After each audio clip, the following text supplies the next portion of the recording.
Você já ouviu isso? Se aceitar isso agora, daqui a pouco vamos estar vivendo no caos. Ou, se permitir isso, em breve não poderemos mais fazer nada. Ou ainda, hoje é uma mudança pequena, amanhã é o fim da civilização como conhecemos. Esse tipo de raciocínio soa urgente, dramático, certeiro. Mas ele carrega uma armadilha, uma falácia sorrateira que parece lógica, mas é puro pânico disfarçado. O nome disso é ladeira escorregadia. Hoje, você vai descobrir como esse argumento é usado para manipular sua mente pelo medo, e como ele transforma qualquer conversa razoável em um apocalipse fabricado. A ladeira escorregadia funciona assim.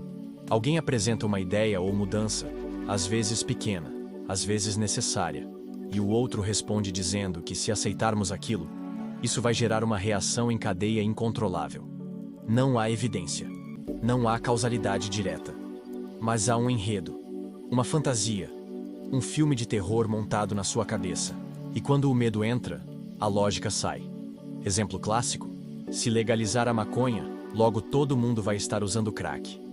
Se permitir o casamento entre pessoas do mesmo sexo, em breve, as pessoas vão querer casar com animais. Se permitir críticas ao governo, isso vai abrir caminho para ditaduras disfarçadas. O argumento não analisa fatos. Ele fabrica fins inevitáveis. Ele transforma possibilidades improváveis em certezas assustadoras. E por que isso funciona? Porque o cérebro humano tem pavor do imprevisível. E tem um viés chamado viés de aversão à perda. A gente teme muito mais perder algo que já tem do que se arriscar a ganhar algo novo.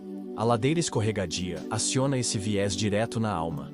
Ela pinta um cenário futuro horrível e coloca você no topo de um escorregador sem freio. Se você der o primeiro passo, já era. Mas a realidade é mais complexa. Porque nem toda mudança leva à catástrofe. Nem toda exceção vira regra e nem toda abertura significa descontrole. Na verdade, na maioria das vezes, as mudanças são graduais, controladas e debatidas. Só que isso não rende narrativa, não emociona, não mobiliza. O que mobiliza é o medo. E é por isso que a ladeira escorregadia é tão usada por políticos. Porque ela evita o debate de mérito. Ao invés de discutir a ideia, eles te mostram o futuro terrível que aquela ideia supostamente vai causar. É retórica de quem não tem argumento, mas tem pavor de perder controle. E não pense que essa falácia vive só na direita ou só na esquerda. Ela vive em todo lugar onde há disputa de poder. Na religião. Se parar de seguir esses mandamentos, vai abrir brecha para o pecado dominar. Na educação, se tirar o uniforme, os alunos vão perder todo o respeito. Na moral pública, se você deixar isso passar, vai virar bagunça. E às vezes, ela vem travestida de sabedoria popular. Se der a mão, vão querer o braço. Hoje é isso, amanhã é coisa pior. Frases simples, mais profundamente envenenadas. Porque o que elas fazem é matar o debate antes que ele comece. Elas não querem investigar, querem assustar. E quando o medo entra, o pensamento crítico desliga. E aí você para de pensar no que é justo, no que é razoável, no que é possível e passa a pensar no que pode dar errado, mesmo que isso nunca aconteça. Mas aí vem a pergunta: como a gente identifica quando um argumento legítimo virou falácia da ladeira escorregadia? Simples. Quando a consequência apresentada não tem base real, nem proporção com a causa original. Exemplo. Se alguém diz que permitir uma criança usar cabelo colorido na escola vai gerar uma crise de autoridade, isso é ladeira escorregadia, porque você saltou de uma expressão individual para um colapso institucional. Se alguém diz que um novo imposto vai levar à falência nacional, mas não apresenta nenhum dado, nenhuma análise séria, isso é ladeira escorregadia.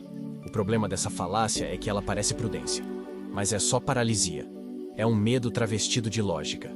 É um freio que se ativa toda vez que a mudança desafia a estrutura dominante. E é por isso que ela é perigosa, porque ela parece proteger. Mas na prática, ela bloqueia a evolução. Imagine se todo o avanço fosse travado pela ladeira escorregadia. Se permitirmos que mulheres votem, daqui a pouco elas vão querer governar o país. Se deixarmos negros frequentarem a universidade, vai desvalorizar o ensino. Se aceitarmos ciência no lugar da fé, o mundo vai perder a moral. Essas frases parecem absurdas hoje, mas foram faladas com convicção no passado, por gente que usava a ladeira escorregadia como trincheira contra o novo. E é por isso que a gente precisa denunciar essa falácia. Porque ela não está só no discurso dos outros. Ela vive dentro de você. Toda vez que você diz, não pode isso porque vai virar bagunça, você está assumindo que a sociedade é frágil, que as pessoas não sabem lidar com liberdade, e que tudo é um passo de distância do fim. Mas isso não é verdade. Isso é trauma. É controle. É apego ao medo. E o pensamento crítico começa exatamente quando você tem coragem. Talvez isso não leve ao caos. Talvez essa mudança não seja o começo do fim. Talvez seja só evolução. E aí o debate volta. A conversa recomeça. E a gente troca o medo pela análise. Então, da próxima vez que alguém pintar um cenário apocalíptico só porque uma ideia nova foi apresentada, não entre no pânico. Pergunte: existe evidência para esse futuro que você está prevendo? Ou você só está escorregando numa fantasia?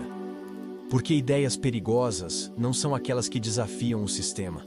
São aquelas que usam o medo para impedir qualquer mudança. Bem-vindo ao véu dos racionais. Aqui, a gente não escorrega no terror. A gente sobe o pensamento, degrau por degrau. Mesmo que doa. Mesmo que incomode. Mesmo que ninguém aplauda.